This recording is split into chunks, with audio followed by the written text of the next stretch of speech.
Ten program powstał dzięki moim patronom. Dołącz do nas na patronite.pl. Lando Norris wraca do starych praktyk. Najpierw zawalił sprint, potem zawalił wyścig główny. Dlaczego Lewis Hamilton nie zasłużył na miano kierowcy tego wyścigu? Jak Verstappenowie strzeli sobie w stopę, tak naprawdę strzeli sobie Maxowi. I jak Formuła 1 starała się zawalić Grand Prix Belgii, popsuła po prostu skutecznie, dlatego ten wyścig był waszym zdaniem nudny. Faktycznie szczególnie porywający nie był. Witajcie najmilsi w F1 Vlogu po sprinterskim weekendzie w Belgii. Omówimy dzisiaj najpierw najważniejsze tematy w ogóle weekendu, bo jest dużo ciekawych tematów, żeby zacząć od czegoś ciekawszego niż sam wyścig o Grand Prix Belgii. Potem omówimy najważniejsze wydarzenia szybko, co się działo i dlaczego się wydarzyło. Potem szybko kierowca po kierowcy, też bez większej liczby wypowiedzi, bo to też nie ma sensu, niewiele było tam ciekawych rzeczy.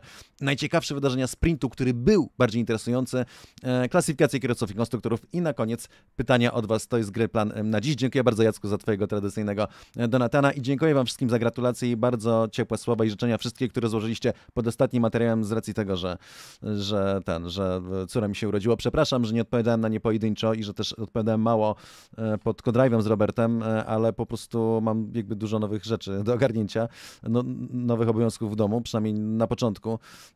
Jeśli się jeszcze powiem jakieś nieścisłości w tym programie, to przyznam, że nie sypiam za dobrze ostatnio, ale generalnie myślę, że powinno być wszystko ok. Tak więc dziękuję wam bardzo serdecznie, jest mi bardzo, bardzo miło i przypominam, że mamy tutaj format SUP i format Buy Me a Coffee. Jeżeli chcecie się dorzucić do mojej pracy generalnie, to jeden klik i tam można to sobie łatwo załatwić. No i oczywiście proszę lajki i suby, dziękuję bardzo o te apele. No i oczywiście chętnie zapraszam do dyskusji. Już pod tym materiałem myślę, będę miał szansę więcej poodpowiadać. Tyle tytułem wstępu, a teraz przechodzimy do najważniejszych wydarzeń weekendu, bo działo się bardzo, bardzo dużo takich rzeczy, może nie przy samym ściganiu, ale inne ciekawostki, które teraz wyciągniemy.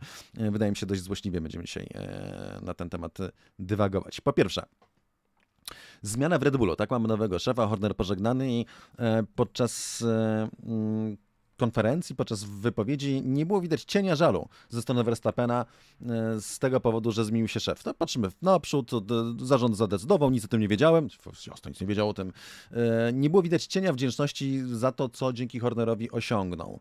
No i wiecie, przyszedł nowy szef, który niewiele mógł zrobić w tydzień, ale jednak podjął pewną decyzję, która była znacząca. Otóż do tego jeszcze przejdziemy, ale zarządził, że Yuki Tsunoda dostanie nową podłogę w samochodzie, bo Yuki Tsunoda nie ma tego samego jakby tych samych upgrade'ów co Verstappen w samochodzie. Po części dlatego, że swoje rozwalił od razu, kiedy je dostał, no ale po części dlatego, że Max jest po prostu kierowcą priorytetowym. No i formalnie zazwyczaj byłoby tak, że Max ma swoją podłogę nową i też zapasową, natomiast po sprincie podjęto decyzję, że wezmą tę podłogę z zapasu Verstappena i dadzą ją Tsunodzie. Helmut Marko powiedział, że umówili się tak, że jeżeli Tsunoda nie popsuje samochodu, co było oczywiście bardzo zawsze modnym założeniem, nie popsuł i dostał tę podłogę. Bardzo mi to cieszy, brawo zespół. Wydaje mi się, że skoro Verstappenowi nie pasowała praca z Christianem Hornerem, a Horner stawiał go na piedestale, być może wyjdzie jeszcze kilka innych rzeczy, na ile Verstappen miał jeszcze więcej, jakby większe chody, dzięki temu, że był Horner, nie okazał wdzięczności moim zdaniem Hornerowi i cieszę się, że dochodzi do takiego wyrównania. Mam nadzieję, że będzie go jeszcze więcej. Druga rzecz, wygląda na to, że Verstappen nie przyjdzie do Mercedesa w 2026 roku. Mimo to George wciąż nie może się dogadać z Mercedesem w sprawie nowego kontraktu. Jego najnowsza wypowiedź w tej sprawie to ostatecznie jaka jest najgorsza rzecz, która może się zdarzyć. Jeśli będę szybki, wciąż będę Formuła 1, będę gdzieś jeździł i będę szybki. W domyśle gdzieś indziej. Z całą pewnością jednak gwarantuję wam, że ma opcję zostania w Mercedesie, tym bardziej, że Antonelli daje ciała na całego, tylko nie na takich warunkach, jakich George by sobie życzył. Całość jest omówiona bardzo szczegółowo w poprzednim programie. Bardzo gorąco polecam, bo tłumaczę, dlaczego Verstappen raczej w 2026 roku nie przejdzie do Mercedesa i dlaczego George nie może się z Mercedesem dogadać. Jest to bardzo tak, w sumie nie trudno się domyślić, mówiłem o tym od dłuższego czasu, co może być, ale jest to bardzo, bardzo klarownie wyjaśnione. Kryzys Lewisa Hamiltona. Niedzielny wyścig niby był super, chociaż z tym też będę polemizował, no bo jak startujesz z tyłu Ferrari, które jest w stanie dojechać na trzeciej pozycji, no to nie dziwne, że wyprzedzasz samochody, a przecież jesteś najlepszym kierowcą w historii świata. Więc to nie było w tym nic nadzwyczajnego. Natomiast całokształtowo absolutnie fatalne, nowe zawieszenie tylne, nie oszukujmy się, robione przed Lewisa Hamiltona, Leclerc radził sobie z nim lepiej. A tutaj błąd za błędem, odpadnięcie z Q1 do sprintu i potem do wyścigu głównego. Miał jeszcze ciekawy bardzo bardzo incydent w pierwszym treningu w ogóle. Bortoleto przez radio, co mi się bardzo podoba, że ma taką odwagę, mówi do swojego inżyniera mate, tam kolego, co do, bardzo brzydkie słowo, robi Hamilton. Zawsze jeździ na środku toru, zgadza się, bardzo często blokuje innych kierowców, to jest charakterystyczne. Bardzo często się zdarza, że ktoś się skarży na to, że Hamilton jedzie środkiem toru, głównie w treningach, ale czasami też w kwalifikacjach. Nigdy nie dostaje kary. Jakby słodką zemstą Bortoleto było to, że dwukrotnie wszedł do Q3 w Sauberze, podczas gdy Hamilton dwukrotnie odpadł z Q1 w Ferrari. Natomiast dziś odrabiał z końca stawki. Bardzo fajne były te manewry, tylko no pamiętajcie, on jechał w Ferrari i wyprzedzał kierowców w wolniejszych samochodach, w gorszych samochodów. No i mega mądra decyzja strategiczna. Z tego, co rozumiem, była to decyzja zespołu. Nie mieli nic do stracenia. Natomiast potem, jak już wyjechał na 7. pozycji, tak na tej pozycji dojechał do mety, prawda? Więc na tym się skończył ta pogoń i tak naprawdę był to mega słaby weekend w wykonaniu Lewisa Hamiltona, a tylko dlatego, że po prostu to Lewis i że się tam było kilka akcji wyprzedzania z jego strony, to został wybrany kierowcą wyścigu. No, moim zdaniem, znaczy z drugiej strony, kto inny mógłby być kierowcą wyścigu? Chętnie poznam wasze propozycje, wasze pomysły, bo w zasadzie ciężko było wybrać kogokolwiek innego. Wyścig był nieszczególnie ciekawy. Kryzys Kimiego Antonellego już absolutnie oczywisty. Umówmy się, to nie jest drugi Verstappen. Nie jest i nie będzie. Dość ciekawie o tym, z czego wynikają problemy Kimiego, mówił Robert Kubica w ostatnim Co-Drive'ie. Jeżeli jeszcze nie widzieliście, bardzo, bardzo polecam. To jest to program absolutnie ponadczasowy. Mieliśmy 2 odpadnięcia w Q1. Ciągle gdzieś tam się plątał z tyłu. Do tego jeszcze ta niezdarna bardzo walka z Estebanem Oconem, mimo że miał świeższe opony, a nie był w stanie wyprzedzić Ocona, który jechał na używkach, co w ogóle było absurdalne, ale o tym też kawałek później. Tak jechał Mercedesem, w walce o 15 miejsce i nie był w stanie wyprzedzić Haasa, podczas gdy Russell jechał na pozycji numer 5. Tak? Absolutnie fatalny weekend, nie tylko fatalny weekend, fatalne czasy Kimiego Antonellego, które ciężko wytłumaczyć niczym innym, jak tylko tym, że po prostu jest za słaby. Ja wiem, debiutant, pierwszy sezon, ale generalnie po prostu nie daje rady i tyle. To nie jest drugi Verstappen. A skoro mowa o Verstappenie, Max po raz kolejny wykluczył walkę o Mistrzostwo Świata, bo po wywaleniu Hornera taka nowa energia wstąpiła w Helmuta Marko. Musiało go to bardzo ucieszyć, bo to on głównie za tym stał, jako obóz Verstappena oczywiście. Mówił, że no jeszcze 12 wyścigów do końca, nie poddajemy walkę o mistrzostwo. Przezabawne. Odpowiedź Maxa, jak zwykle celna, mówi, ale to nie Helmut siedzi w tym samochodzie. Rozumiem, że musisz zachować pozytywne nastawienie, ale ja zawsze jestem realistą, biorąc pod uwagę to, jak czuję się w tym samochodzie. Kiedy oglądam pewne nagrania onboardowe z innych samochodów, wiem wystarczająco dużo. No oglądaj i widzisz, że no raczej do czegoś takiego w Red Bullu nie doskoczą, a już szczególnie z tą startową punktową, którą także oczywiście omówimy.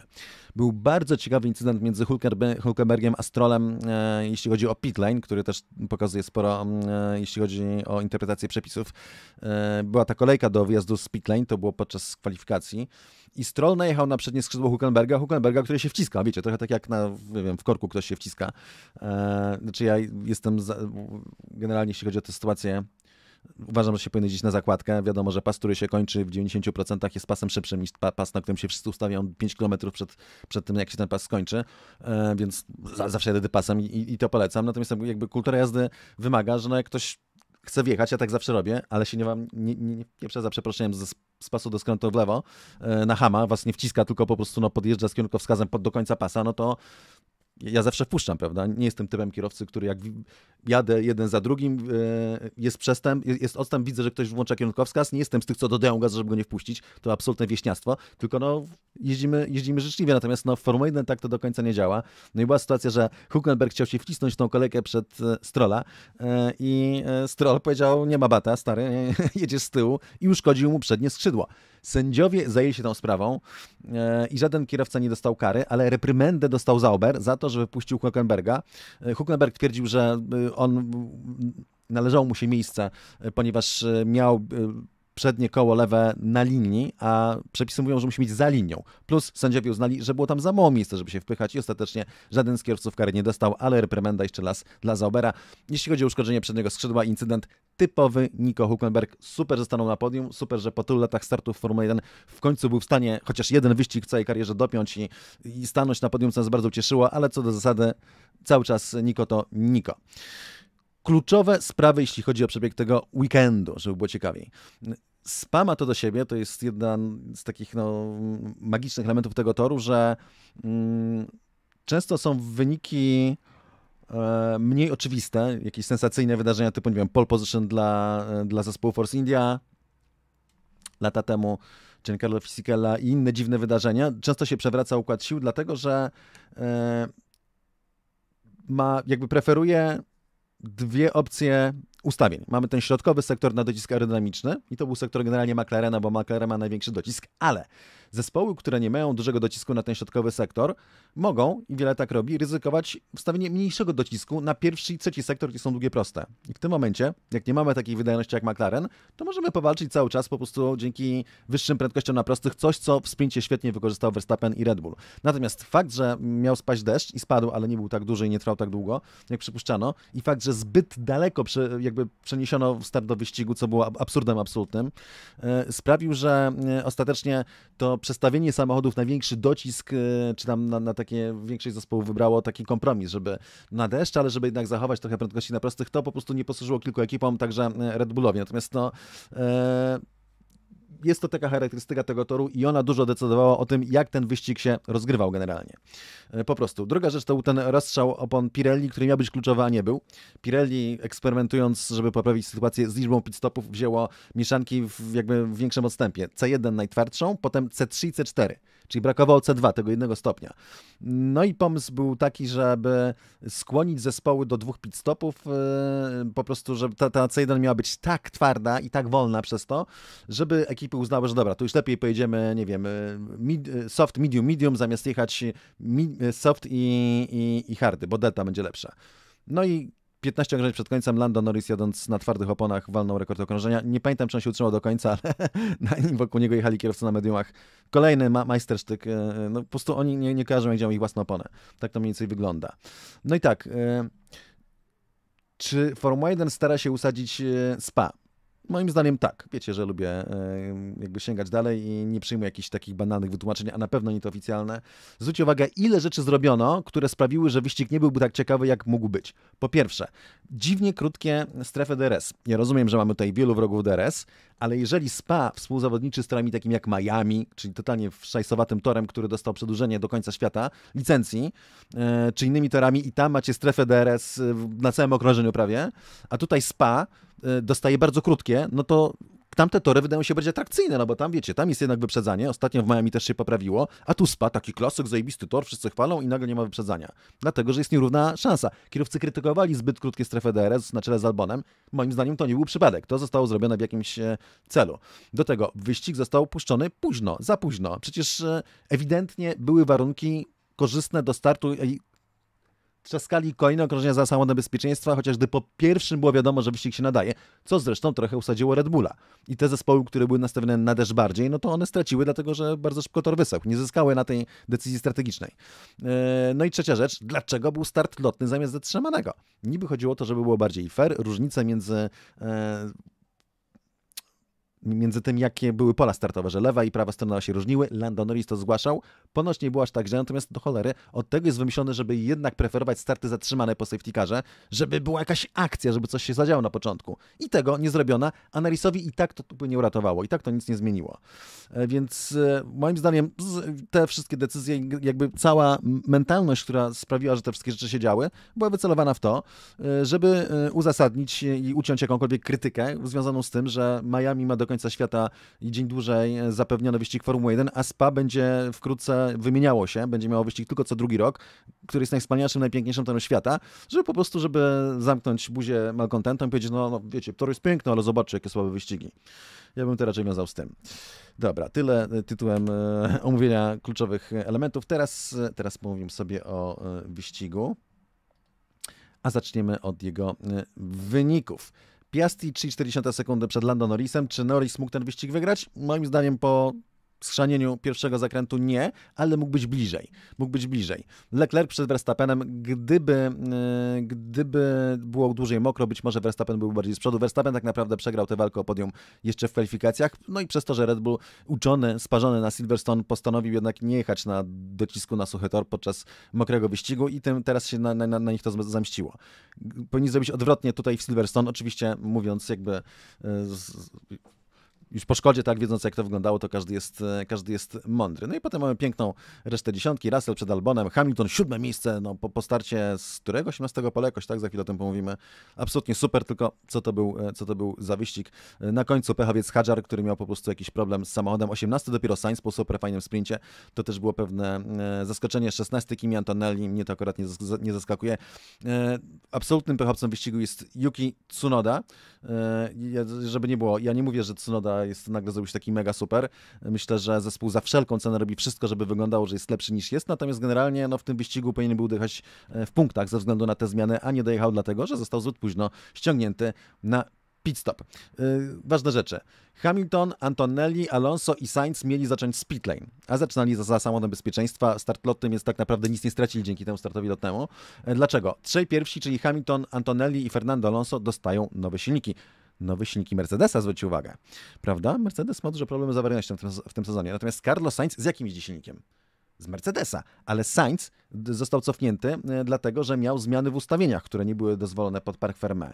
Ale nie zmieniono mu silnika. Dlaczego, jak sądzicie? Moi mili, dlatego, że w Williamsie panuje bida. Nie stać ich na to, żeby brać silnik dodatkowy, dopóki ten silnik nie walnie. Więc to jest pierwsza rzecz taka charakterystyczna. Przed wyścigiem spełniły się prognozy pogody, padało dość mocno. Ten deszcz sprawił, że odwołano wyścig Formuły 3, co szkoda, bo zdaje się, że Roman Biliński mógł walczyć o podium, miał startować z 4. pola, jeśli dobrze kojarzę. To jest ten element, kiedy nie byłem w stanie dopilnować, dlatego że sytuacja domowa, która właśnie teraz płaczę znowu, to usadziło też Red Bulla, ponieważ nie byli w stanie, nie chcieli ryzykować ustawienia samochodu takiego jak na sprint i nie popełnili błędu z Silverstone, co okazało się ostatecznie błędem. Dziękuję bardzo za Donatana, mam nadzieję, że ich nie przegapiłem, dlatego że tutaj mi kątem oka nie przegapiłem. Uciekają. No i teraz tak, start za safety carem i start lotny, zresztą przełożony tak na 16:20, to godzina 20 minut, bardzo, bardzo dużo. Znaczy, w ogóle ten pierwszy start, zwróćcie uwagę, co za absurd.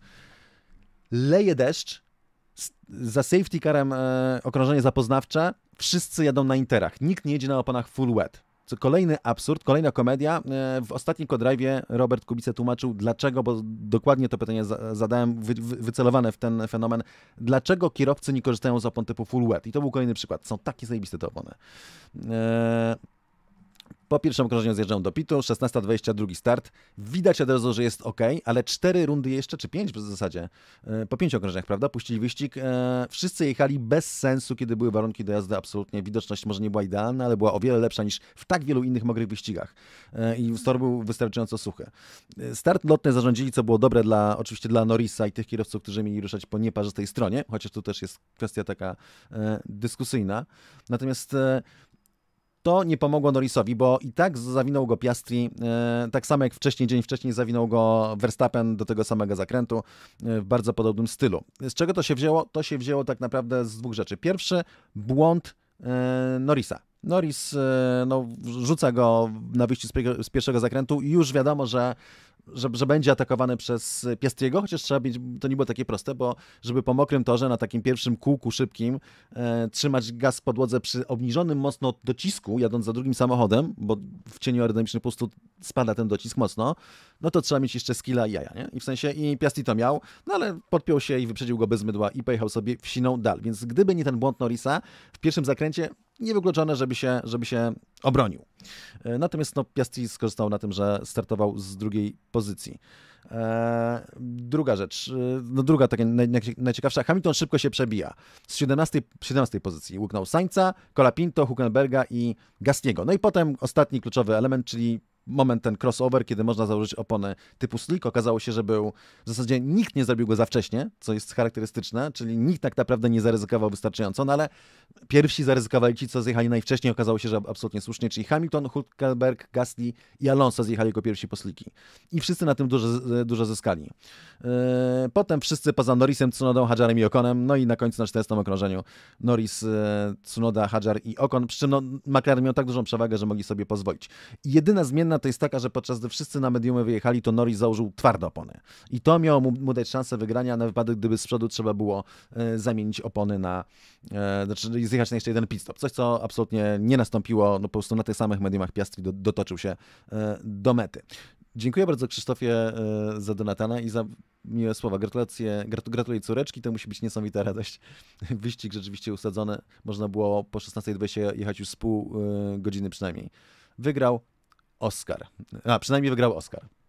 Zgadza się. Dziękuję bardzo za przemiłe słowa, za życzenia. Kto najbardziej zyskał i kto najbardziej stracił na tych zmianach? Więc tak, Hamilton awansował z 13 pozycji na 7. I to koniec, nie? Po tych wyprzedzeniach na początku, kiedy wyprzedził kierowców z tyłu stawki, więcej do końca wyścigu, większość nie wyprzedził już nikogo. Natomiast awansował o 7 pozycji, znaczy względnej pozycji startowej o 11 miejsc. Czy jednak... No. Hülkenberg 5 pozycji, z 14 miejsca na 9, ale i tak nie udało mu się dychać w punktach. Alonso 7 pozycji, z 20 na 13. Najwięcej stracili Tsunoda, który zjechał na koniec, z 7 miejsca na 12, czyli 5 pozycji w tył. Hadjar z 8 na 16, ale on generalnie miał problem. I tak czy inaczej, no ale co, może byłyby punkty. No i Ocon z 11 pozycji na koniec stawki, czyli 9 pozycji. Tak to wyglądało. No i potem tak naprawdę grubsza procesja. Jedyna ważna zmienna to ten Norris na twardych oponach i Piastri na mediumach, ale ostatecznie to nie wydało. Lando stracił sekundę mniej więcej na pit-stopie, chyba trochę więcej. I jeszcze popełnił drobny błąd, który go kosztował też około sekundę. Więc pytanie się rodzi takie, czy mógł wygrać. Chyba nie, ale mógł spróbować, tak? Mógł bardziej powalczyć. Tego nie zrobił, dlatego że po prostu trochę zespół, trochę on, no i oczywiście ten stracony na pierwszym zakręcie. Tyle jeśli chodzi o omówienie tego wyścigu. Zanim przejdziemy dalej, jazdy go-kartami Fernando Alonso. Mamy jeszcze jedno miejsce na termin 21 września. To są profesjonalne go-karty wystawione przez profesjonalny team wyścigowy. Mega fajna sprawa, z rentalami nie ma nic wspólnego. Są o wiele lepsze. Prawdopodobnie zrobimy drugi termin, bo jest faktycznie duże zainteresowanie, ale polecam, jest link, jeżeli chcecie się przejechać, 100 okrążeń, bardzo dużo, mega ekstremalnych przeżyć, no po prostu w super fajnym wózku od Fernando Alonso, 34-konnym, więc polecam wam to serdecznie. Na pewno nic takiego, tego się nie zapomina, tak? Jeżeli nie jeździliście prawdziwym go-kartem, gwarantuję wam, że nic takiego nie przeżyliście, nawet jak jeździliście, nie wiem, jakimiś bolidami, łącznie z tym Formuły 1, to nie jest to, prawda? To nieprzestawalne. Kierowca po kierowcy. Dzisiaj zrobimy wszystkich naraz, dlatego że nie będziemy ich za dużo wymieniać, tylko te najciekawsze, najważniejsze nazwiska. 20 po starcie z 8 pola Isaac Hadjar. Późny pit stop, utrata wielu pozycji, no i co innego mówi. Mieliśmy problem przez cały wyścig, traciłem dużo czasu, wszyscy mnie wyprzedzali, to było bardzo frustrujące. Mogliśmy zdobyć podwójne punkty. 19 po starcie z 15 pola, 17 tak naprawdę w kwalifikacjach Colapinto, ale 2 pozycje nadrobił, bo 4 kierowców miało jechać z pitlane. Bez komentarza. Fajnie powiedział Danner, że jego przewaga nad Duenem polega na tym, że to dolary, nie? Jeszcze potem mu pojechał Fernando Alonso na konferencji, ale to o tym kiedy indziej. Jakie mi dla córeczki? Odpowiadam oficjalnie, że jest to tradycja nadzieja, bo jakby staramy się nie wychodzić jakby na szerokie wody. Umówmy się, że to tradycja nadzieja. 18 po starcie z 17 miejsca, tak naprawdę, nie z pitlane. 15 w kwalifikacjach Carlos Sainz. Przy czym Albon wszedł do Q3 i z którego? Z 6 miejsca jechał Albon, dobrze pamiętam, czy z 5 nawet? Z 5. A w sprincie przecież Sainz był bardzo dobry. O sprincie mówimy trochę później. 6 był w sprincie Sainz. Co się wydarzyło? James Vowles tłumaczył, że miał jeden komplet nowych softów mniej, bo zużył go dzień wcześniej. Dlatego w Q2 pierwszy przyjazd robił na używkach, drugi robił na softach i po założeniu softów nie wyczuł tej różnicy w przyczepności. I mówił, że to się zdarza i tak dalej. No zdarza się, ale wydaje mi się, że w Formule 1 zawsze jest trudniej, jak kierowca przechodzi z opon używanych na świeże. Lepiej jak przyjeżdża 2 okrążenia pod rząd na świeżych, ale no, jak mówimy o topowych kierowcach i o kierowcy, który ma o sobie takie mniemanie jak Carlos Sainz, no to raczej powinien to jakoś ogarnąć. Natomiast on mówi, po kwalifikacjach powiedział, to dziwne, że w Q2 nie pojechałem szybciej niż w Q1. Musimy zrozumieć czemu. Czyli bardziej to kierował w stronę, że coś się mogło stać z samochodem, co nie dziwi, biorąc pod uwagę wszystkie wtopy, jakie ma Williams w ostatnimi czasach. Jest ich naprawdę dużo, o czym jeszcze za chwilę pomówimy. No i w wyścigu plątał się z tyłu, mówi, złe kwalifikacje ustawiły ten wyścig, poszliśmy w złym kierunku z ustawieniami. Żałuję tego po tym, jak mocni byliśmy w sprincie. To ja przekonywałem zespół, abyśmy poszli w tym kierunku, przyjmuję swoją odpowiedzialność. I teraz pytanie, mówimy o Carlosie Sainzu, najlepszym mistrz świata honoris causa. Zgadnijcie, jakie zmiany chciał Sainz, na jakie zmiany nalegał przed potencjalnie mokrym wyścigiem. Tak jest, założyli mu większe skrzydło na większy docisk, bo Carlos Sainz jest tak odważny i tak zajebisty, że wolał jechać z większym dociskiem, jak byłby mokry tor, niż ryzykować, że mógłby mieć za mało docisku na mokry tor. Więc stąd się wziął ten wynik. 17 po starcie z pitlane Fernando Alonso w pewnym momencie zyskał 7 pozycji i był 13 po zmianie opon na sticky, ale ostatecznie tempo Astona tutaj było absolutnie fatalne, mimo tego, że mieli 8 zespołów miało upgrade'y, między innymi Aston nowe mocowanie skrzydła na nosie, ale niewiele to dało. 16 po starcie z 19 miejsca, teoretycznie z pitlane, Kimi Antonelli. Odpadł z Q1 i w sprincie, i w kwalifikacjach. Mówił, mam po prostu trudny okres i muszę z tego wyjść. Brakuje mi pewności. Nico Rosberg zaproponował, powiedział, że muszą koniecznie z nim przedłużyć kontrakt na przyszły rok. To jest, Rosberg czasami jak coś walnie. No generalnie jest świetnym specjalistą, ale czasami jak coś... Tak, na pewno, nie na przyszły sezon, tylko do końca dekady powinien z nim podpisać kontrakt. W związku z tym może się lepiej poczuje i będzie lepszym kierowcą. Jaki kontrakt? Powinien czekać, kurde, i się wziąć w garść. Co to? Jak on potrzebuje mieć kontrakt, żeby lepiej jeździć, jaką to daje gwarancję? Tak z Sainzem podpisał Horner na kilka lat, żeby się lepiej poczuł, nie? I Sainz po prostu coraz bardziej dawał ciała. Absolutny absurd w ogóle, absolutnie nie przedłużać kontraktu, tylko co najwyżej na 1 rok, i teraz już bym się zastanawiał, czy warto, bo po prostu nie dowozi i tyle, jest słabe. W wyścigu co? Między innymi przestrzelił raz ostatnią szykanę, generalnie plątał się z tyłu, po zmianie opon trochę się jakby przedzierał, przeskoczył parę pozycji też na torze, natomiast stoczył bardzo niezdarną walkę z Estebanem Oconem. Miał dużo docisku generalnie, tym to tłumaczył w ogóle, że tam, no, jak miał wolny tor przed sobą, to było super, ale generalnie miał za mało prędkości na prostych. No ale prawie Ocona mu się udało pocisnąć. Ocona, który jechał na używkach, o czym właśnie teraz powiem, bo Ocon był 15 po starcie z 11 pozycji. Do Q3 zabrakło mu 0,02 sekundy. No w wyścigu za późny pit stop i spadek z 11 miejsca na koniec stawki, ale generalnie mówi tak. Dziś wszystko zrobiliśmy źle. Musimy wszystko złożyć w całość. Tempo było dobre w samochodzie, znaczy, że w bolidu szybkim, to mam na myśli. Szczególnie dlatego, że jechałem na używanych oponach, choć miałem w zanadrzu nowe. Drugi błąd, 2 okrążenia za dużo, zostałem na interach. Czyli no tutaj Haas się nie popisał, no założyli mu używki, przecież mieli nowe opony, medium. Być może uznali, że będzie musiał zjechać na jeszcze jeden pit stop i w związku z tym, no dobra, teraz używki na koniec, na mocny finish damy mu nowe. Absurdalna decyzja, no bo nigdy nie było pewności, że trzeba będzie jechać w ten sposób, a nawet jeżeli, no to no właśnie po to, żeby no głupie, nie? Najpierw zakładamy, bo może się uda dojechać do mety. Przecież to jest po deszczu, spa, no mieliśmy tylko jeden trening, nie masz pewności, co się wydarzy. Więc lepsze opony, żeby jechał do końca i potem ewentualnie założymy używki i tyle. Oni mu dali jakieś szmaty. No i się okazało, że na cały dystans wyścigu. Master genius. Chyba kogoś z Ferrari jeszcze więcej wzięli. Wiadomo, że w Hasie pracuje sporo osób, które kiedyś pracowały w Ferrari. No i za długo na interach to się może zdarzyć, no ale cóż. Jak to mawiał, kto ryzykuje, ten w kozie nie siedzi. Oni nie ryzykowali. 14 po starcie z 16 pola, 20 tak naprawdę w kwalifikacjach Stroll, ale zyskał 4 pozycje, bo 4 kierowców miało jechać z pitlane. No miał ten incydent w kwalifikacjach z Hülkenbergiem. W wyścigu po starcie zawinęli go Sainz, Hamilton, potem Antonelli, spadł na 19 miejsce, ale potem zyskał po zmianie na sticky kilka pozycji. Generalnie no, jest tam, gdzie tak naprawdę jest Aston Martin. No i 13 pechowiec z wyścigu Yuki Tsunoda startował z 7 pozycji. I teraz tak. W sobotę uzyskał swoją najlepszą w historii pozycję startową. Mówi, jestem bardzo szczęśliwy. Do niego jeszcze wrócimy przy sprincie, bo w sprincie zagwarantował sobie, zdaje się, te upgrade'y wywiadem w ogóle, co było bardzo ciekawe, ale o tym za chwilę. Mówi, jestem bardzo szczęśliwy po kwalifikacjach. Dziękuję zespołowi, że wstawili upgrade przed kwalifikacjami. Jestem z niego bardzo zadowolony. Co prawda dodawał, że no to wiecie, nowa podłoga i nie znał za bardzo, więc kwalifikacje w ciemno, no ale ostatecznie i tak lepiej z nią było jechać. No to musiał dodać, że to było bardzo ciężkie i tak dalej, no ale jakoś niby było lepiej, ale nie było wcale, zaraz wam wytłumaczę dlaczego. Widzę potężną różnicę, już sama zmiana podłogi umożliwiła mi uzyskanie tej pozycji, a do tego zmieniliśmy ustawienia, w czym inżynierowie wykonali fantastyczną robotę. Na jakie ustawienia zmienili? Na takie, które go udupiły na wyścig, bo po pierwsze, jeśli chodzi o ten wielki sukces w kwalifikacjach, to tracił ponad 35 sekundy do Verstappena, no znacznie bliżej niby niż zazwyczaj, ale Verstappen stracił w ostatnim zakręcie i w pierwszym zakręcie, zaczynając okrążenie, 30 sekundy. Bezwzględnie. Więc tak naprawdę tracił do Verstappena prawie 7 dych, mniej więcej tyle, ile stracił w sprincie, ale przynajmniej wszedł do Q3 w przeciwieństwie do sprintu i tak się ułożyło, że dzięki temu miał 7. pozycję startową. Trochę się zmieniły odległości między zespołami, dlatego że różnie ryzykowały ekipy z ustawieniami na niedzielny wyścig. Jedni bardziej na mokry, inni mniej na mokre, a kwalifikacje były suche.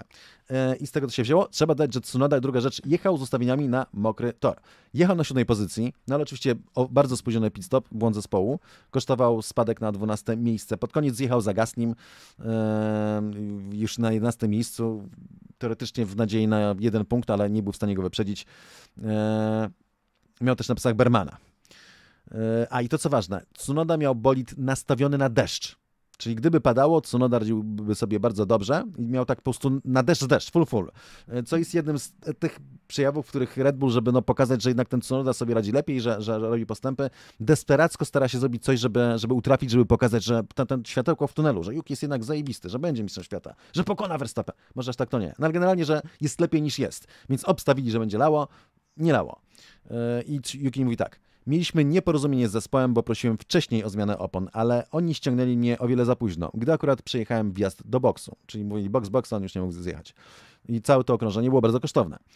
Potem utknąłem za pozycjami punktowanymi na cały wyścig. Bardzo chciałem wyprzedzić, ale nie miałem prędkości na prostych. I teraz, żeby mu nie odbierać, on powinien zdobyć punkty w tym wyścigu, absolutnie, bo pojechał wystarczająco dobre kwalifikacje i był na dobrej pozycji, żeby te punkty zdobyć. No, błąd zespołu, zbyt późne ściągnięcie, ale też dlaczego go późno ściągnęli? No bo to Yuki, nie? W sensie, że lepiej było nie ryzykować za wcześnie. Tak mi się wydaje. Tak czy inaczej, zasłużył na punkty, których znowu nie zdobył i tym razem nie była to jego wina. 12. po starcie z 14 pola Hülkenberg. Bortoleto wszedł w ten weekend do Q3 znowu, 2 razy w ten weekend. W kwalifikacjach mówi, że nie załapał się na cień aerodynamiczny, plus miał ten incydent ze Strollem. No i w wyścigu na 12. pozycji już zjechał po sliki, czyli jednym z tych kierowców, co najwcześniej to zrobili, 4 był. Zyskał 5 pozycji na tym, jechał 9. po pit stopach, ale mimo tego ostatecznie jeszcze Bortoleto puścił po drodze, bo Bortoleto mówi, że jak on Lawsona nie zaatakuje, nie wyprzedzi, to niech mnie puści. No i doszło, szczerze nie patrzyłem, czy on go puścił, czy został wyprzedzony, ale chyba go puścił. No i potem nie miał tempa, żeby zrobić dobre punkty. 11. po starcie z 12 pola Oliver Berman. Mówi, straciłem 33 sekundy w kwalifikacjach, bo w pierwszym sektorze moje opony nie były gotowe. Przestrzelił hamowanie do pierwszego zakrętu i przez to odpadł w Q2, mógł wejść do Q3. No a potem w wyścigu, to wiecie, widzicie, rozumiecie, mokry wyścig i takie koleje.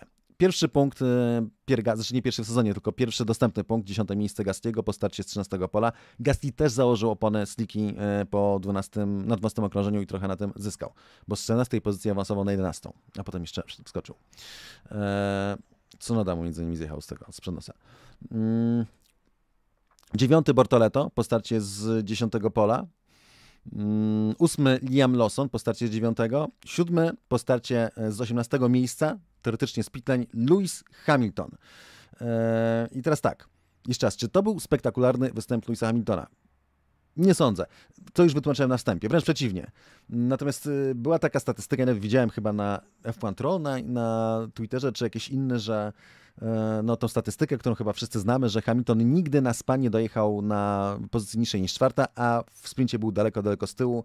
No i tam jest takie ujęcie, że to słynne, że ta ciuchcia jedzie i uderza na przejeździe w jakiś samochód, prawda, i go niszczy. I że to Ferrari uderza w te 4. miejsce Lewisa Hamiltona. No ale zaraz. W Ferrari tym samym Leclerc był 4. w sprincie, czyli dało się dojechać Ferrari na 4. pozycji, a wyścig był 3, więc to Ferrari zniszczyło Hamiltonowi statystykę, czy to Hamilton nie był w stanie pociągnąć tematu. Ale on miał wytłumaczenie, to przy sprincie wam opowiem jakie, że dlaczego co nie tak było z tym samochodem. Miał też nowe hamulce. W kwalifikacjach do wyścigu nie wyszedł z Q1, bo stracił czas za limity toru i mówił, że to niewiarygodnie bolesne. Natomiast potem w wyścigu mega dobra jazda na początku, zawinął Strolla, czyli Astona Martina, Sainza, Colapinto w 3 okrążenia, potem jeszcze Hülkenberga. W zasadzie Hülkenberga i Colapinto na tym samym okrążeniu. I na Gasliego i wszedł na 13. miejsce. I to był jego początek. No i na 12. okrążeniu wczesna zmiana na sliki, wrócił na 7. pozycji i dojechał na 7. pozycji. Mówi tak.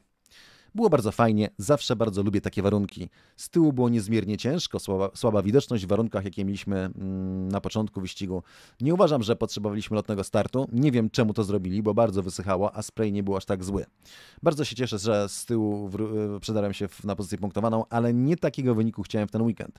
Pozytywna rzecz, zespół wykonał wspaniałą robotę przez cały weekend, jak zawsze, także ze strategią. Ja postaram się poprawić w kolejnym wyścigu.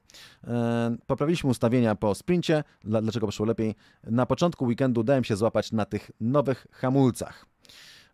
O to chodziło, mówił wcześniej o takiej zmianie, o czym jeszcze za chwilę przy sprincie, która to sprawiła, że było ciężko, ale o tym jeszcze za chwilę. 6. po starcie z 5. pola Albon.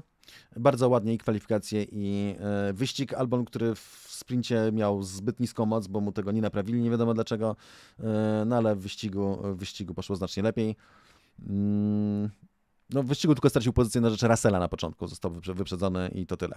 5. po starcie z 6. pola George Russell powiedział że po kwalifikacjach, że to było maksimum, że w ten weekend zrobiliśmy jeden krok wstecz i nie wiemy czemu. No w wyścigu zawinął Albona i w zasadzie te perturbacje ze zmianami z opon w niczym mu nie zaszkodziły. 4. po starcie z 4. pola Max Verstappen, który podczas tego weekendu miał znowu Simona Reni jako inżyniera, bo Jean-Pierre Lambias znowu nie przyjechał i znowu z przyczyn prywatnych. Ciekawe, co tam się, znaczy ciekawe, to jest jego kwestia prywatna, no ale coś tam się dzieje wybitnie. I w Q3 na ostatniej próbie stracił czas.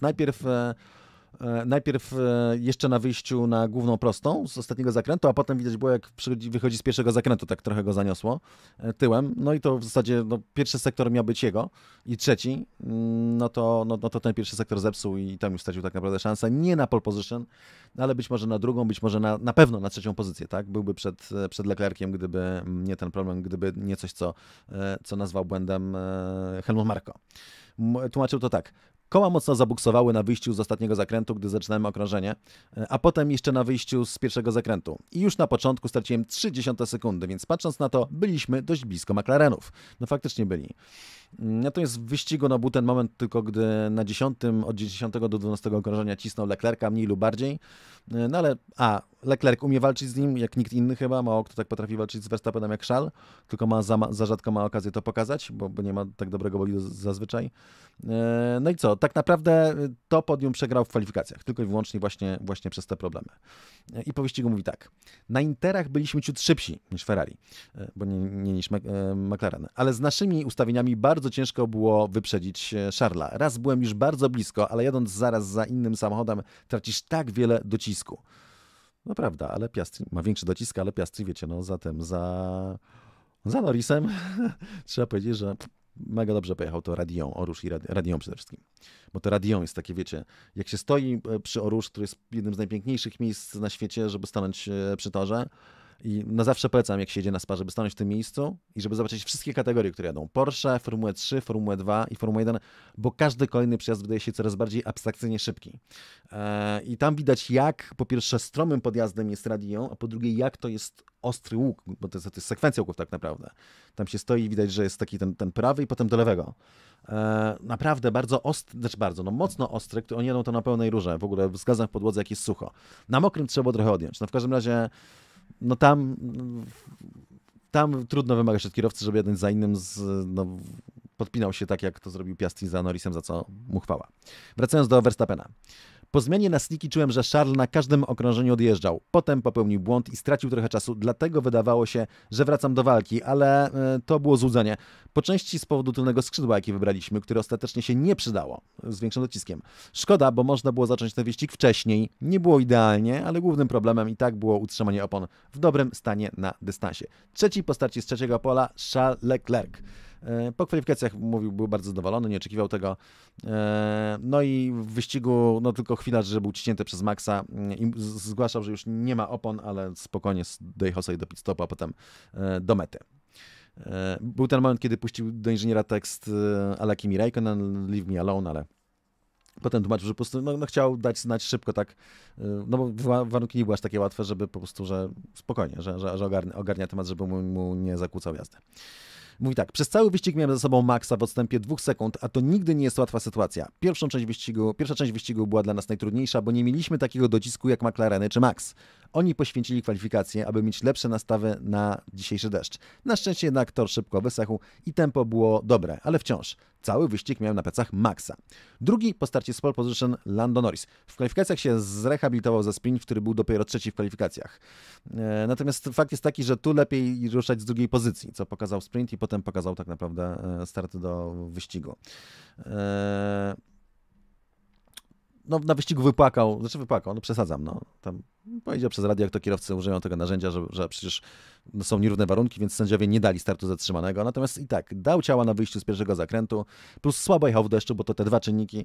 No i Piastri go po prostu zawinął na hamowaniu do piątego zakrętu. Potem jakby jeszcze późniejszy pit stop i opóźniony trochę, no ale wyjazd na tych twardych oponach, który miał być o tyle gorszy, okazało się lepsze, no ale niewystarczające, żeby dogonić i zaatakować Piastriego, szczególnie po stracie czasu na pit stopie i po drobnym błędzie. Mówi, Oscar wykonał lepszą robotę, pojechał trochę odważniej przez Oróż, miał cień aerodynamiczny i szansę na atak. Nie mam na co narzekać. Od tej pory nie mogłem zrobić nic więcej. Oscar był dziś lepszy. Tam widzę tylko, że idzie cały czas na czacie. Ja mam takie zawsze trochę poczucie winy, że nie jestem w stanie po prostu tego czytać równocześnie, ale będą jeszcze pytania od Was na koniec programu tradycyjnie. Za co teraz wypijemy? Zwycięstwo po starcie z drugiego pola dla Oscara Piastriego. Stracił tylko 85 tysięcznych sekundy i miał lepszą pozycję startową ostatecznie. Przyznał się, że popełnił błąd i stracił dużo czasu w 14 zakręcie, więc być może mógł mieć pole position. Nie był zadowolony. Moim zdaniem na dobre wyszło. Zawinął Norrisa od razu po starcie w piątym zakręcie i tak wygrał ten wyścig. I te nieudane kwale tak naprawdę bardzo ułatwiły mu to zwycięstwo. Mówi, wiedziałem, że jedno okrążenie da mi największą szansę wygrania wyścigu, że pierwsze, nie jedno, największą szansę na wygranie tego wyścigu. Dobrze wyszedłem z pierwszego zakrętu, a potem na Oróż odpuściłem gaz tak mało, jak byłem w stanie i to wystarczyło. Potem wszystko było pod kontrolą, nawet jeżeli na ostatnich 5 okrążeniach lepsze były twarde opony. I tak to wygląda, jeśli chodzi o wszystkich 20 kierowców. Zanim przejdziemy do najciekawszych wydarzeń sprintu, poproszę lajki. Zawsze mile widziane, zawsze bardzo pomocne komentarze wasze, szczególnie pod tym materiałem, ale tutaj też mnie bardzo cieszą oczywiście. O, dobre pytanie. Kiedy Aldona wróci do Codrive? Więc z tego, co rozumiem, to wróci. Mamy to już nawet ustalone. Trzymajcie kciuki, ale no, mamy niespodziankę. Na najbliższy jesteśmy z Maćkiem Jermakowem ustawione, który będzie we wtorek, tak? Więc też zapraszam serdecznie, ale no, Aldona ma wrócić. Dzięki Bogu widzę odpowiedź, bardzo mnie to cieszy. Lajki, suby, tak? I komentarze bardzo, bardzo będą mile widziane. Dobra, przechodzimy do wcześniejszych dni, najważniejsze wydarzenia sprintu. No nie wiem, kiedyś lubiłem weekendy sprinterskie, teraz dla mnie rozmywają cały fan. Jakoś, no ale może dobrze był ten sprint tym razem, bo przynajmniej więcej się działo przez ten weekend. Tak. Po kwalifikacjach Max, który zyskiwał w tym pierwszym i trzecim sektorze, o czym mówiłem na początku programu, z czego to wynika i dlaczego tak to fajnie działa na SPA, mówił, że przy stracie na okrążeniu rzędu 0,5 sekundy, a tyle tracił do Piastriego w kwalifikacjach do sprintu, to nie ma znaczenia, a jednak miała znaczenie. Właśnie dzięki tej przewadze tak naprawdę ten wyścig wygrał. Kluczowe było to, że był drugi w kwalifikacjach, był to podarek od Lando Norrisa, który no, po prostu schrzanił, tak? Stracił mnóstwo czasu, 6 dych do Piastriego, był trzeci dopiero, co za Piastri mógł być, Piastri bardzo dobrze pojechał kwalifikacje, no ale Verstappena powinien był pokonać. Tym bardziej, że tracił do niego tam niecałe 1,5 dychy, no ale skarżył się, że nie miał cienia aerodynamicznego, po drodze nie trafił i w związku z tym stracił 3,4 sekundy. Cały czas bez tego cienia powinien być przed Verstappenem, a nie był. Więc po pierwsze to pomogło Verstappenowi, a po drugie pomogło mu to, że Boże, straciłem wątek. Jestem trochę niewyspany. Tak, pomogło mu to, że jechał na drugiej pozycji i był w stanie po prostu zaatakować do tego pierwszego zakrętu. No i tak, z ciekawszych wydarzeń sprintu, na razie kwalifikacji. 20 był dopiero Antonelli, podczas gdy Russell był 5. Dobrze mówię? Znaczy nie, wszedł z 5. pozycji. Russell był, 13, racja, no ale z 5. pozycji wszedł do Q2. Walnął spina, mówił, że był brak przyczepności. Co ciekawe, położył i sobie wynik i Russellowi, bo Russell powiedział, że uszkodził bolid po prostu na tym żwirze, na tym syfie, co nawiózł na tor. Russell uszkodził samochód, więc oba Mercedesy z winy Antonellego, gwiazdy tego weekendu, nie tylko, no, straciły sprint. Mówi, nie wiem, co się stało. Dziwne. Kompletnie uciekł mi tył bolidu na wyjściu. Nie wiem czemu, może powiew wiatru, ale dziwnie straciłem kontrolę. No a potem przyznał, że okazało się, że jak przeanalizowali dane, to po pierwsze jechał za szybko w zakręcie, a po drugie za wcześnie dodał gazu i tyle. Błąd kierowcy kolejny. Dopiero 18 Lewis Hamilton, podczas gdy Leclerc wszedł z 8 pozycji, a potem jeszcze startował z jeszcze wyższej do wyścigu, bo z 4. Odpadł już w SQ1. Jestem ponoć sfrustrowany. Pierwszy raz w mojej karierze obróciłem się na zblokowanych kołach. Bolid nie jest wspaniały. Jeszcze za chwilę wytłumaczymy, co się wydarzyło. Dopiero 17 Hülkenberg, podczas gdy Bortoleto wszedł z pozycji numer 10 i był 10 na starcie. Mówi, że moje pierwsze okrążenie nie było wystarczająco dobre, a na drugim było ciasno na początku. W sensie Korek miał z Lawsonem miał taką sytuację, że tam Liam go przyblokował trochę, jechał bardzo wolno, a potem przyspieszył, żeby nie dać się wyprzedzić. Ale opony nie były w świetnym stanie na drugi przyjazd. Zabrakło mi 0,4 sekundy. Dopiero 16 Albon, podczas gdy Sainz awansował z 9 pozycji, a był potem 6 w kwalifikacjach, czyli Sainz mega dobrze w kwalifikacje. Williams. Mieliśmy problem w treningu. Myślałem, że naprawimy go na kwalifikacje, ale traciłem dużo czasu na prostych. Mieliśmy problem z silnikiem, ale łatwo to naprawić. To nie było nic wielkiego. Williams, kolejna Williamsa w topa. No i 6. pozycja startowa dla Sainza. Mega dobra pozycja. Natomiast znowu ma uwagi do Sainza, do Williamsa. Znów komplikowaliśmy sobie życie w tej fazie sezonu, czyli już mamy sezon w połowie, tak? I w tej fazie cały czas, w drugiej połowie, cały czas daje ciała. Ale po stracie połowy treningu przejechałem kilka porządnych okrążeń. Stracił pół treningu, jednego. Tempo jest dobre, liczę na dobrą resztę weekendu. 13 miejsce Russella, bolid startowy. Bolid dawał straszne wrażenie. Mieliśmy jakieś uszkodzenie. Jesteśmy w szoku, że odpadłem w SQ2. Z pewnością jest jakiś powód. Tempo było dobre w treningu i SQ1, ale po wyjechaniu na żwir, ten rozrzucony przez Antonellego, zrobiło się ciężko. Z 12 miejsca odpadł Yuki Tsunoda, podczas gdy Max Verstappen był drugi. No i co, 10 miejsce Bortoleto, bardzo dobrze, wszedł do SQ3, czy Q3 po prostu. 4 Leclerc, też wydaje mi się dobrze, biorąc pod uwagę miejsce Hamiltona. No i to pole position Piastriego było o tyle ciekawe, że raz, że miał ogromną przewagę, bo pół sekundy prawie nad Verstappenem i ponad 6 dych nad kolegą z ekipy, Lando Norrisem, no i jeszcze ledwo wszedł do SQ3, bo z 10 pozycji. Tak więc naprawdę było bardzo, bardzo blisko. No i mieliśmy sprint, którego wyniki wyglądały jak następuje. Verstappen 7 dyszek tylko przed Piastrim, 1,4 przed Lando Norrisem. I tutaj z ciekawszych rzeczy, no to co, wszyscy jechali na nowych oponach medium. Gasly nie wyjechał z pit lane. Znaczy miał jechać z pitlane, potem nie ruszył, wyjechał na 3 ostatnie okrążenia, żeby zrobić taki jakiś test, no, jakieś wielkie zamieszanie, jeśli chodzi o Gastiego, co dało wielu kierowcom zysk po prostu w stawce. No i do pierwszego zakrętu po starcie czołówka bez zmian, natomiast no, Max zrobił ten pierwszy niby atak po szerokiej, a potem na prostej podpiął się, na komentarze łatwiej, tak, pod Piastriego i wykorzystał slipstream, cień aerodynamiczny, żeby wyprzedzić go do Lecombe. To samo zrobił Leclerc z Norrisem w ogóle. Wykorzystał ten sam efekt, tylko że no, Leclerc miał za mało prędkości Ferrari, żeby wybronić 3. pozycję przed Norrisem, natomiast Verstappen miał tą przewagę na prostych. Nie popełnił żadnego błędu, co było kluczowe, żeby pierwszy zakręt wychodzić dobrze. I tak długo jak pierwszy zakręt wychodził dobrze, no to raczej był niezagrożony i faktycznie dojechał do mety z niższym dociskiem, wygrywając 12 sprint w karierze, podczas gdy żaden inny kierowca nie wygrał więcej niż 2 sprintów, co jest też bardzo takie charakterystyczne. Fart. Najlepszy bolid, powiedzą jego najwięksi fani. Jeszcze skarżył się na hamulce. Po sprincie najciekawsze wypowiedzi Piastri. Zrobiłem co mogłem, aby nie dać za dużego cienia aerodynamicznego, ale zabrakło mi prędkości na prostej, także na kolejnych okrążeniach, żeby odzyskać pozycję. Wciąż zdobyłem dobre punkty, a najważniejsze są te do zdobycia jutro. Jestem tylko sfrustrowany, że nie udało się wyprzedzić Maxa. No i Verstappen mówi, mieliśmy jedną szansę, aby ich dorwać w 5. zakręcie i ich dorwaliśmy. Potem wiedziałem, że ciężko będzie ich utrzymać z tyłu i bawiliśmy się w kotka i myszkę. DRS, sposób zużycia baterii, cały wyścig. Ile było różnicy na mecie? 70 sekundy? Nie mogłem sobie pozwolić na większe błędy. Dla nas to wspaniały wyścig, utrzymać ich za sobą, przepraszam, wynik, utrzymać ich za sobą. To tylko sprint, ale dla mnie wciąż się liczy. To zwycięstwo. Cieszę się z tego, że udało nam się, z tego, co udało nam się zrobić. Zrobiłem 15 okrążeń kwalifikacyjnych, starając się utrzymać ich za plecami. Inne ciekawsze wydarzenia. Haas oba bolidy w punktach, Ocon 5, Berman 7.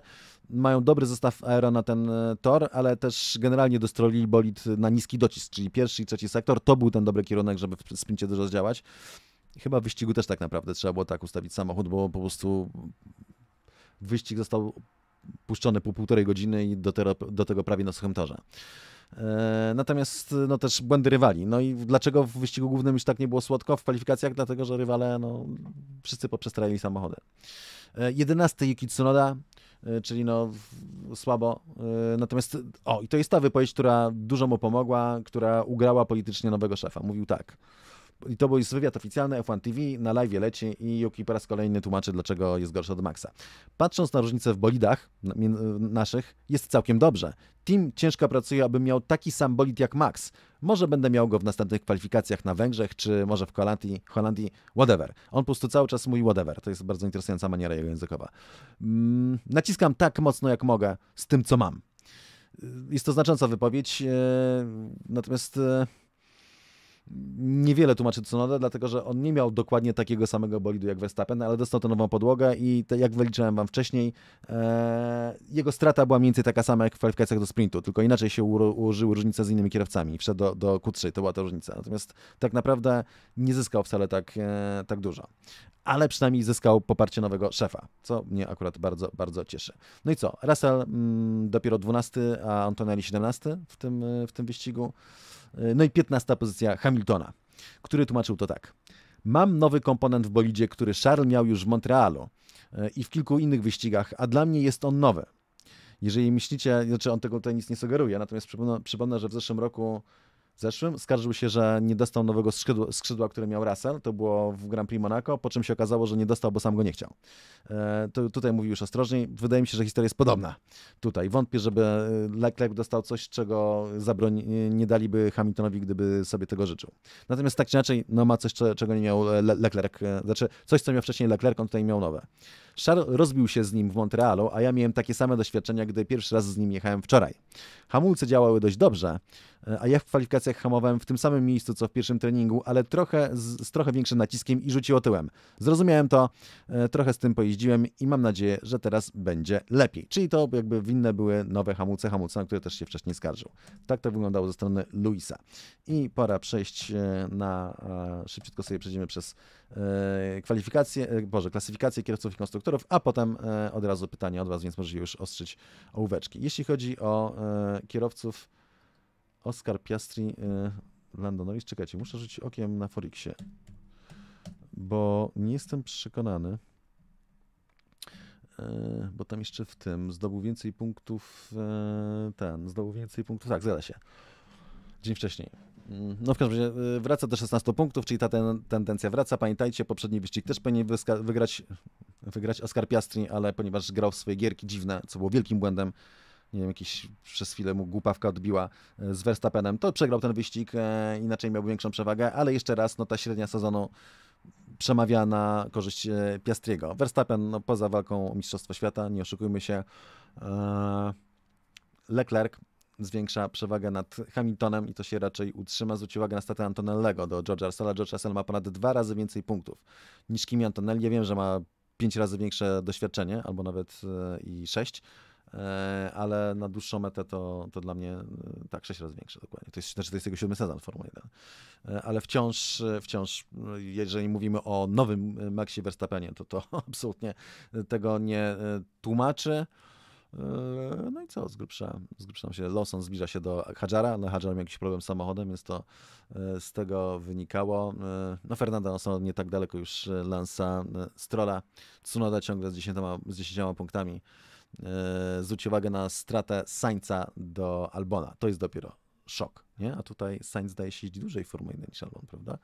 I to zdecydowanie. No ale wiecie, zmiana samochodu i tak dalej, nowy bolid, więc to na pewno z tego się bierze.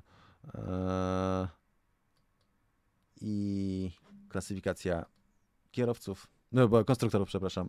Tutaj co będzie z tym biednym McLarenem? Myślicie, że dadzą radę, czy jeszcze nie? Nie, no wiadomo, McLaren zdobędzie to mistrzostwo. Mercedes moim zdaniem, pokonałby Ferrari, gdyby nie Kimi Antonelli, który bardzo zaniża, plus ta druga część, znaczy druga faza sezonu, druga kwarta, tak to nazwijmy, o wiele gorsza dla Mercedesa niż pierwsza kwarta.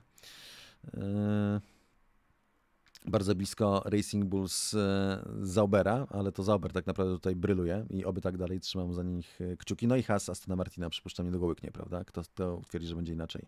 Niech pierwszy rzuci kamieniem. Nie rzucajcie, bo stłuczycie monitor. Chyba że na telefonie oglądacie, to wtedy można kogoś trafić, a tego byśmy nie chcieli. Kochani, pora na pytania od was i potem muszę wracać na drugi etat. Ale no jeszcze raz bardzo się cieszę, że widzimy się w tak zacnym gronie. Jacek, czy zaprosisz do Codrive Mateusza Cieślickiego z vloga Powrót Roberta? Nie planuję, mówiąc szczerze.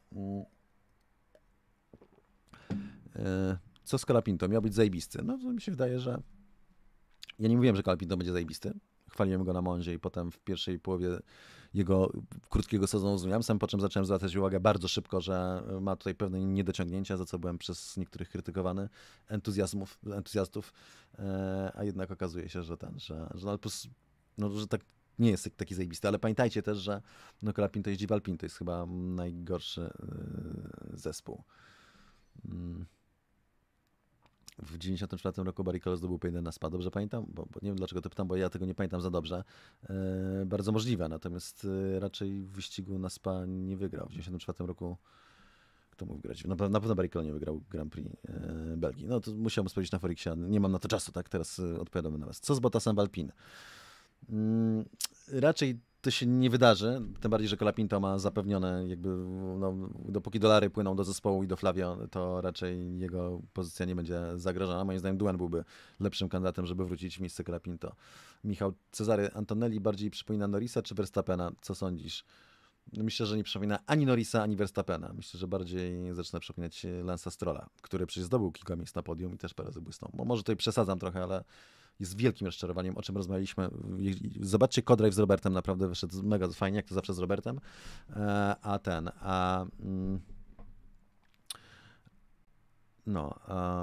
Dobra, idziemy dalej.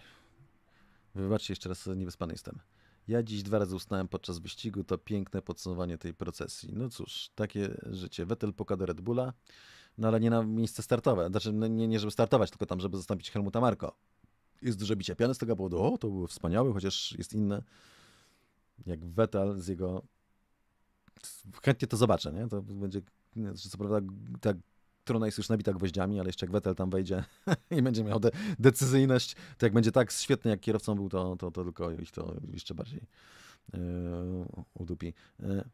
Jak oceniacie? Karolek łyknie Russella do końca sezonu? To jest na dwoje babko wryżyła, tak? Może sobie albo łyknie, albo nie łyknie, nie? Tak to mniej więcej można przełożyć. Więc tutaj bym się za bardzo nie ekscytował. Na jakich torach według pana Ferrari będzie mocne? Nie jestem w stanie tego przewidzieć na tym etapie. Po prostu oni są tak nieprzewidywalni, że na tym etapie po prostu to jest takie może tak. Ciężko. Tak jak udało się przewidzieć, gdzie Red Bull będzie mocny, co mi się udało i co zrobiłem. Myślę, że mają jeszcze szansę w Austin między innymi teraz i może w Katarze, ale im bardziej te długie proste będą służyły. Jak nie będzie za zimno, to może będą też szybcy w Stanach, no to z Ferrari po prostu nie da się tego trafić. Oglądałem z tatą wyścig i stwierdził, że może lepiej niech większość wyścigów będzie w Arabii.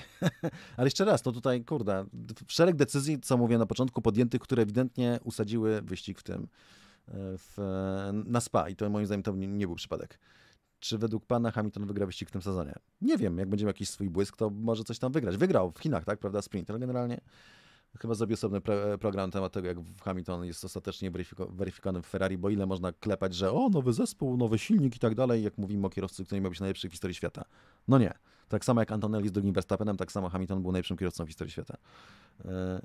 Cesty na mistrza w WRC w tym sezonie. Nie jestem w stanie tego przewidzieć. Nie wiem. Szczerze wiem, że jest dużo fanów F1 Avansa, między innymi Petrolhead Heaven, zdaje się, bardzo mu kibicuje. Mamy tutaj wśród patronów grupę naszą rajdową, ale ja bym wolał, żeby Tanak został mistrzem świata mimo wszystko. Byłem wczoraj na seansie F1 Film, parę fajnych sekwencji, reszta to kijowa reklama F1. Polecam też moją recenzję tego filmu, którą zrobiłem z Maxem Caponem. Kochani, dziękuję wam serdecznie za dzisiejsze spotkanie. Było mi bardzo, bardzo miło. We wtorek Kodraft najnowszy z Maćkiem Jermakowem jesteśmy ustawieni i jeszcze raz odpowiadając na pytanie Aldona także wróci. Jeszcze raz polecam materiał, dlaczego Max Verstappen nie przejdzie do Mercedesa w 2026 roku najprawdopodobniej i dlaczego Russell jeszcze nie ma tego kontraktu, a póki co pragnę wam podziękować za ten weekend, za to spotkanie i wracam do obowiązków domowych. Dzięki wielkie i do zobaczenia jutro. Nie jutro, we wtorek. Albo jutro, jak oglądacie w poniedziałek. Albo wczoraj, jak w środę. Ciao. Ten program powstał dzięki moim patronom. Dołącz do nas na patronite.pl.